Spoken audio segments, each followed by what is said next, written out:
I can't. Hello, everyone, and welcome to this week's Lighting the Torch Fireside Chat. My name is Candace Miles, but I go by Coach C. I am the founder and CEO of No Gap Consulting, where I empower first-time Black women who are first-time leaders entering into leadership for the very first time. I'm also representing the millennial generation here, but I will pass it on over to my co-host. Hello, everyone. My name is Cynthia Haley. I am representing the Gen X generation here. So, shout out to all my Gen Xers out there. I am CEO and founder. I showed my age. Sorry about that. Yes, raise. CEO, founder of Transition to Infinite Possibilities, where I help corporate professionals elevate their energy while also elevating in their careers.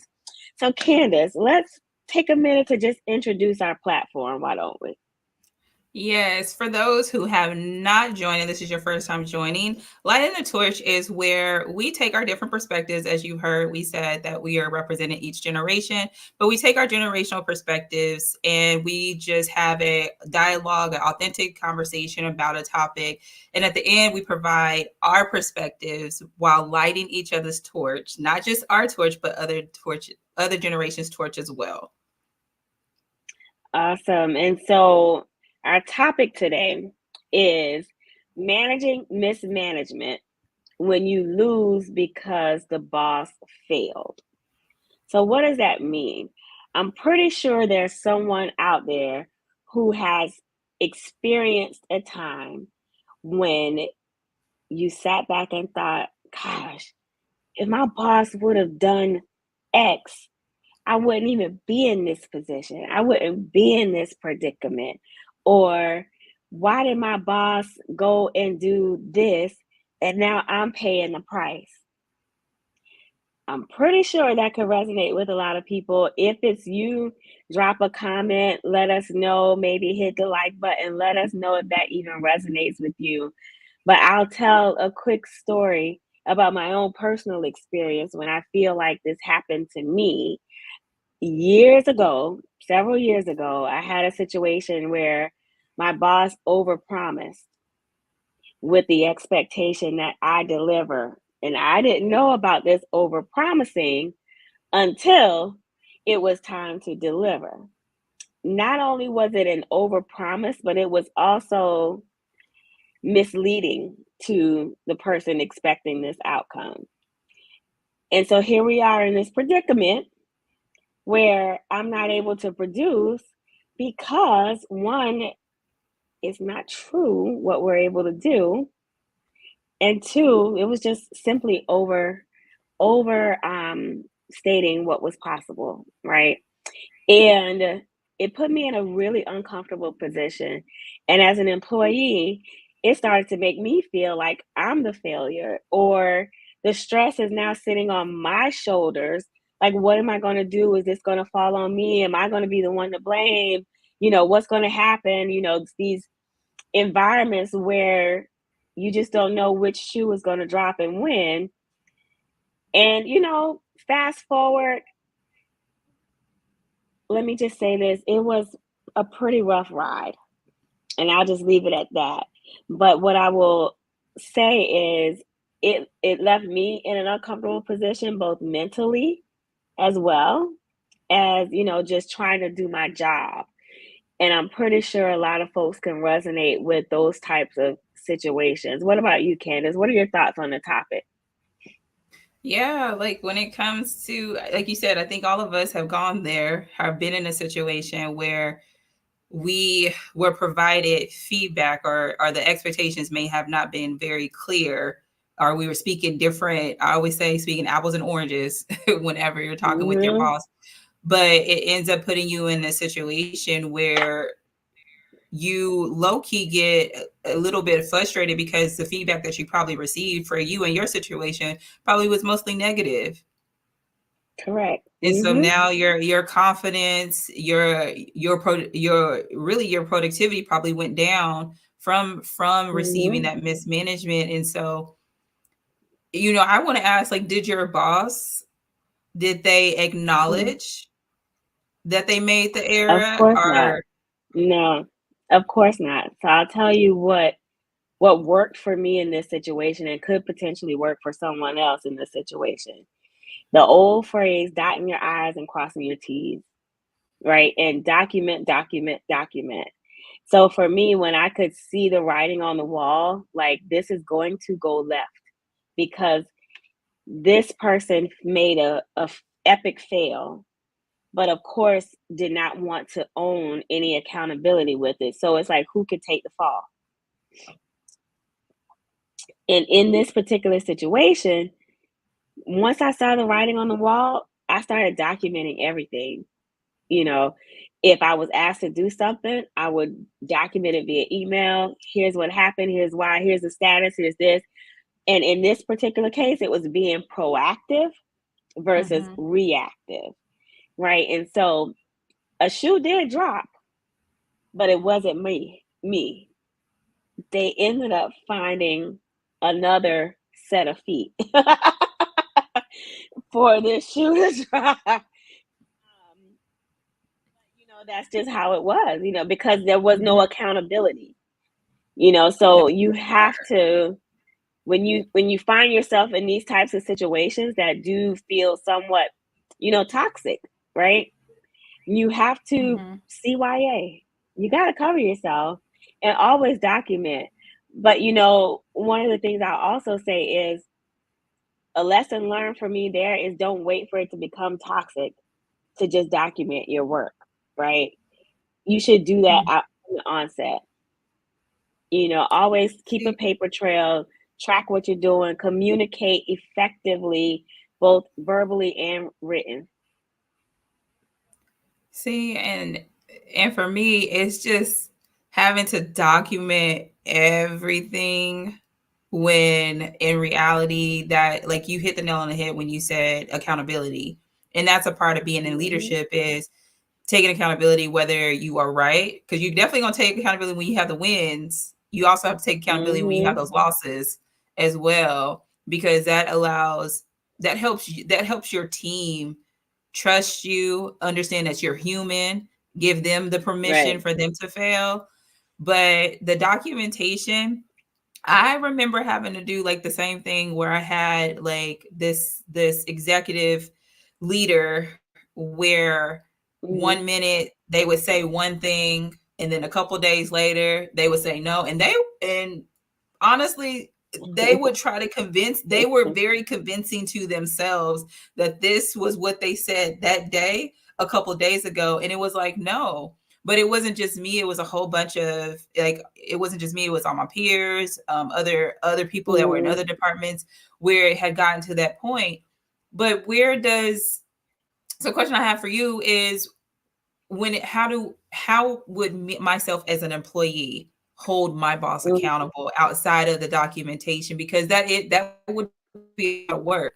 And I can already, I'm not a Gen Zer, but I'm just thinking, being on the elder side of the millennials, I can already see, like, I've had to deal with some Gen Zers where they're like, no, document, why do I have to do this? That's not my job, Yeah. so how, what would you say when it comes to documentation? What would be another avenue for them to do that? One, I think asking questions a lot, right? And putting it back, getting clarity. In the absence of documentation, here's what I've seen a lot of people doing now too is recording the meeting, Record. Mhm. right? So if it's a meeting situation, hit the record button and you can play it back, right? Outside of that, when there's the absence of documentation, being clear when you're asking questions, right? When you say this, what I heard you say was this, play it back for them. Play their Mhm. words back exactly as you heard it. Because oftentimes when they're like, oh, I said that. Yes, that's exactly what you said. Now, Mhm. is that what you meant? You know, Putting people on the spot is like, okay, here's what I'm taking away from this. Is this the expectation? Make it clear and having them repeat it a couple of times in that same setting. and then stepping away and doing the work, right? So that's one way of going about it. Yeah, I've definitely heard the recording piece where people are now starting to record. Um, I just think of, I don't know, I just start thinking about the other part of it, the piece of it, as far as, did you ask him permission to record it? Did you, the logistics? Because I can just see some people being like, well, I never gave the permission for them to record. It tells You you know, now, what was if you stay in the meeting, you're being recorded. on there? So Um, but yeah, it really goes back to the leadership piece. And I know, like, whenever we were thinking mhm, about what we wanted to talk about this week, we had, that was right around the Jordan Chiles situation that happened with that era. mhm, And in that situation, ideally, the judges would be the boss, where they made the yeah, mistake, and their ally coming in being their coach for her to say, hey, this was an mhm, error, but she's the one that's kind of dealing with it. I think it's right, in the process of her still keeping her medal. But at the end of the day, what we saw with her having to deal with that mismanagement of that decision being made in that moment, mhm, she was bullied, she was targeted, people were saying all these things about her, which put her into a mental space, which is exactly what you yeah, just said. It just looks different. It's the same feeling in a different setting. I would agree with that. But it kind of is just one of those things. It comes with time and Mhm, age in some ways, right? Where you just get comfortable in yourself and you trust that you knew you did the right thing. You know, mhm, if I follow the story a little bit, but I I get this sense that Jordan feels like she did the right thing. That mhm, she had the right score. And at the end of the day, even though it's hard going through this process, I believe that she believes she earned it and she did the right thing. It's unfortunate what she has to go through, yeah, but at the end of the day, as an employee, own it. If you believe that you're doing the right thing, kind of lean into that, and just allow that to keep motivating and pushing you to do what you need to do. But the other side of the coin, um, as a leader, sometimes mistakes happen because of challenges or other struggles that are in the mix that sometimes your employees don't even know about. And it's like you're getting mhm, hit from all different angles as a leader to drive different initiatives, do different things, or sometimes affect employees, right? Because it's coming down from the top, mhm. and your employees don't see all of that.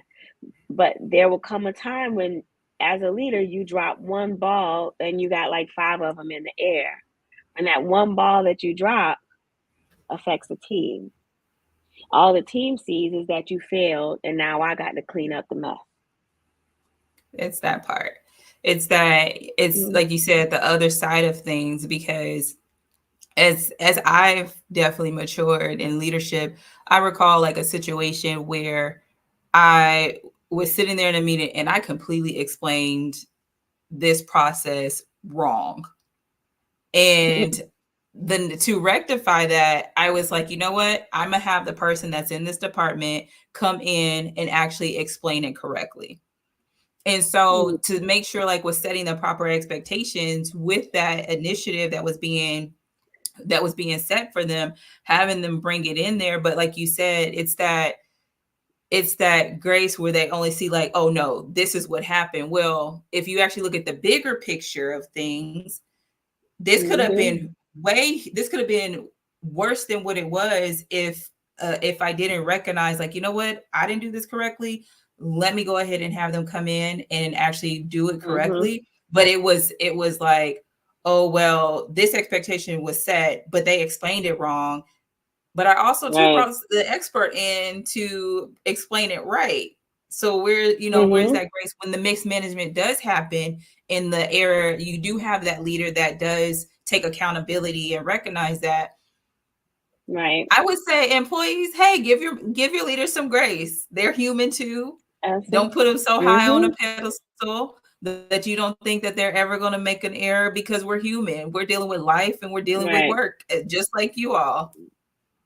Absolutely. So if you're just tuning in, we're talking about managing mismanagement and when you lose because the boss failed. And so far, we talked about, the importance of documentation, making sure you CYA when it seems a little gray, or or you recognize your boss doing things that they shouldn't be doing, or the other thing I feel like we hit on is the grace, right? To give your boss. Mhm. Sometimes we don't know all of the external forces or things that are coming at them, and 1 out of 5 balls tend to drop, and that one ball that drops affects you. The other thing is standing in your truth and believing in yourself when it feels like, it feels like you're in this toxic situation and you have no room to go upward, and it's just down, down, down, but you did the right thing. Mhm. Stand in that, knowing you did the right thing. Stand in it and step away with, you know what? As they say in the culture, right? It's above me now. It's above Mhm. me now, and you can only control what you can control. And if you feel you did the right thing, be comfortable in that. Just wanted to, kind of bring it in a little bit. But another thing that I will throw out here is having a network, right? So let's use the example where it's like, you know what, my boss just is struggling. Is just really struggling. Everybody sees it. It's not just me. But I got a job to do and I need to get this work done. And I Mhm. don't feel like I can lean on my boss. Who can you lean on? Who's in that network of peers or other leaders that you can rely on for support in that role? Um, what do you think about those scenarios when the boss is struggling? You recognize it, but you got deliverables. What you gonna do? I, I think it's okay to out your boss sometimes, because sometimes you have those people, you do have those strong bosses. They're like, I can take I can do it all. I'm handling it, but they're obviously Mm-hmm. not, in that Mm-hmm. situation. And I think it's I think more people feel more afraid to say it because it's their boss, and to speak up.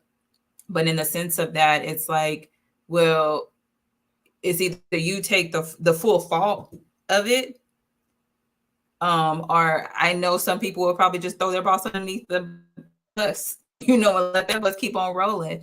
But I do believe that it's okay to speak up and talk to, have that conversation, definitely have that conversation with your boss, make sure everything is okay, and then kind of, go from there. If you can sense, especially when a boss when a boss really knows their team knows them Mm-hmm. too. They know if something is wrong. I've had plenty of my reports kind of ask like, "Hey, is everything okay?" Because they could feel my energy.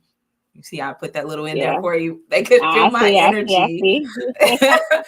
but they could definitely feel my energy, and ask me. So it should go both ways, and normalizing that it's okay for you to reach out and say, "Hey, I think something's going on with my boss," even though they're not reaching Mm. out. Yeah. There's Have you ways ever to had do it and be anyone do that? tactful. To do which part? Throw under the bus? We all have had that. If you are a Oh, leader, hunty. we have all been there. Hunty. What? But here's the thing. Make sure you got facts That to part. lean on, right? Mhm. There's facts and then there's feelings. A lot of times, um, being on the receiving end of that, it was misleading. It was just a feeling, or them making sure they didn't go down, what have you, but you telling the wrong story. Mm-hmm. You don't even know what story to tell, and you bypass having the conversation. So the first thing is, whatever you're feeling or whatever you believe to be true, have the decency and respect and courage to have the conversation with your boss first. To seek to understand. That's one of my favorite Stephen Covey 7 habits. Seek first to understand, then to be understood. Now, if you feel like you're not moving the needle after you approached your boss in a respectful, professional way to try to address this disconnect, then yeah, maybe you do need to escalate at this point. But at the same time, it's going with facts, or Correct. if you do have to insert a feeling, call it that. I don't know this to be true, but this is what I feel. This is what I'm experiencing right now. I'm making you aware because this situation is impacting how I work and I don't feel like I can deliver. So Yeah. there are ways to do it in a tactful and professional manner. It's my So, 2 cents. what do you think? So, when it comes to the mismanagement, and now that employee basically kind of going back to that, I was just thinking about that. Um, Mm-hmm. that employee has now, they're no longer productive. They're thinking about probably leaving at this point. Mm-hmm. Mm-hmm. They feel like they're disposable because or they don't feel like they matter at all, are valued. Right. How can leadership turn that around? Well, Because the first is mismanagement has the recognizing it. accountability. Mm-hmm. First you got to acknowledge that it's happening, Mm-hmm. right? Um, and not ignore what's in front of you. Um, so there's the leader in place, and then there are the leaders around, and then there's the leaders above, right? When they Mm-hmm. see these behaviors happening, how can they address it? One, talk to the people, address it head on. Team, this is what I'm seeing happening. How are you feeling? You know, how is how are things happening relative to your work? Tell me what we need to do to better support you. It may not be that direct leader, but as that direct leader's boss, it's Mm-hmm. time to have a skip level. Because it's like being a hawk, right? Or an eagle, I'll call it. An eagle flies high above and Mm-hmm. they can see the land, right? They see what's happening, they see what's moving. They may not go in right away, but they can see what's going on, right? And so that boss's boss is like that eagle. Trust and believe there's a pulse. They know they got a sense when things are starting to feel rocky for sure. And I think that at that point they need to step in and have the skip levels, have the focus groups, and hear from the employees first, right? Gauge Mm-hmm. their perspective and then step away with what can you do differently, right? Some action plans and own those action plans that will help the team be much more successful, change the dynamics, create better engagement, relieve some of that stress and toxicity in your culture, things of that nature. But you should talk to your employees, but this should not be a reactive thing either. It should be ongoing conversations and not just reactive to a bad thing. That's you know what, and that's exactly what I was gonna say. It is a lot of reactiveness happens where I think it goes back to what you said earlier. Once, yes, have those meetings with the employees, but also to be able Mm-hmm. to figure out, okay, is this emotion or is this fact? Is Right. this, not to discredit their feelings or anything like that, because obviously if it's the same, you're getting the same consensus from a lot of people on the team. That's probably what's happening. However, Yeah. I think sometimes it goes to a lot of leaders will get in that reactive mode. I'm reacting. Oh, there's Mm-hmm. an issue. I need to put this fire out. Well, it's not really a fire because if you step back, it's just smoke happening right now. That's all that is. It's not a full blown fire. But, leaders will sit there and do that. But for them, yes, I would absolutely say, hey, especially with the person who was impacted the most, is to have those Mm-hmm. regular check-ins. Hey, and Yep. so it doesn't feel off-putting because like we kind of talked about last time we had the conversation, it'll make those employees feel like they belong, that they are a part of Right. a community at work where they're able to be themselves and it doesn't feel very abrupt where they have to Right. come in and be like, oh my gosh, now my boss is asking me a question. Like now I have this Right. Right. meeting, and now they're on edge because they don't know really Mm-hmm. what's happening. And you're not going to get the truth from them because this isn't the normal. You've now Right. disrupted the norm. So create the Mm-hmm. norm when it comes to the regular check-ins, when it comes to making sure they're okay, checking in Exactly. with your boss, like all of that. Exactly. Make it a part of the day-to-day cadence, Mhm. not the surprise checking in. So, we're getting close up on time, but I feel like we covered a lot in terms of how you can approach these situations as an employee and as a leader. And, when I think about how to light your torch or light someone's torch when you're in these types of situations, there's two things come to mind. One, you make a decision to stay or you make a decision to move on. And when you're in a situation where you feel like you're constantly on the losing end because of an environment where the boss constantly drops the ball and you're not being set up for success, you have a decision you got to make. Is there room for change? Have you tried having the conversation? Have you tried offering up solutions? Have you tried, setting boundaries and managing expectations? Have you done all that you feel you can do? And the same things keep happening over and over again. Now you got to make a decision. Do I stay or do I now set myself up to take my career elsewhere? Because you as an employee, you deserve better. And then as a leader, if you feel like you're the one dropping the ball or you're lacking some accountability, it's time to self-assess. What's really going on? Is it something personal that's happening? You're not getting the support outside of work, and now those things are showing up in the workplace? Or you just missing deadlines, you're taking on too much and not asking for the right set of help. So self-assess and figure out what's really going on and be more engaged with your team and be more engaged with your leadership and make sure you're being set up for success as well.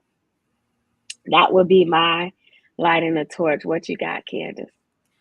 Well, you took the words right out of my mouth.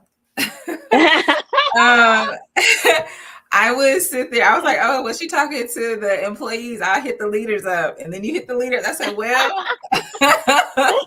but There's I always would more say, a leader can do. yes, I will. I would definitely say for both employees, our leaders. This is for any generation. This is how the life is torched. In addition to what Cynthia said, is ask yourself a part of that assessment. Ask yourself, I would say like 3 questions: Am I feeling confused? Am I feeling undervalued? Am I feeling unmotivated?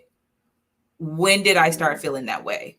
And so that's a part of that self-assessment that Cynthia was saying, like for you to actually sit there and ask yourself, okay, am I feeling confused? Why am I feeling that way?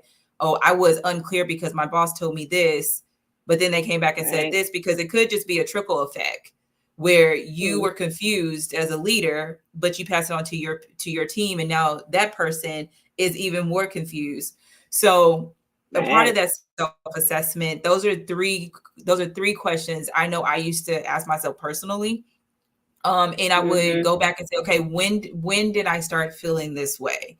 And then work Right. backwards and figure out exactly, okay, how am I able to self-motivate myself?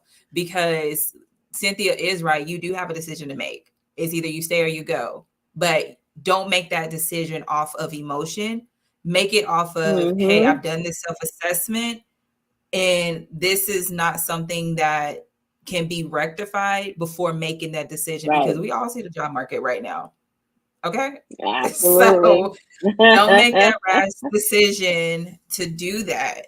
But that is Mm-hmm. my way of saying, hey, this is how I would like to charge, by just adding on to what Cynthia said by providing those questions to ask yourself. Awesome. Awesome. Well, from the East Coast to the West Coast, I'm East Coast. Like, She's West Coast. West Coast? Oh no! Oh look, I got very Yeah, look. That's the age that came out. I don't know about that millennial. We Look, don't do that in the Gen X. But I'm just joking. Look, I was raised in the roof. Now you throwing up. look, you West Coast over here. But no. Awesome, awesome, awesome. All right. Yes, for those that don't know, I'm here in Charlotte, or actually Concord, North Carolina, and Candace is out there in San Diego, California, enjoying the sunny skies out there. All right. Well, I'm going to say thank you, everyone, for joining. Thank you for tuning in. We really hope that you got something out of this. Leave us a note, leave us a comment to say that it resonated, or even tell us what you would like more of. We appreciate you. We appreciate your support, and we'll see you in 2 weeks.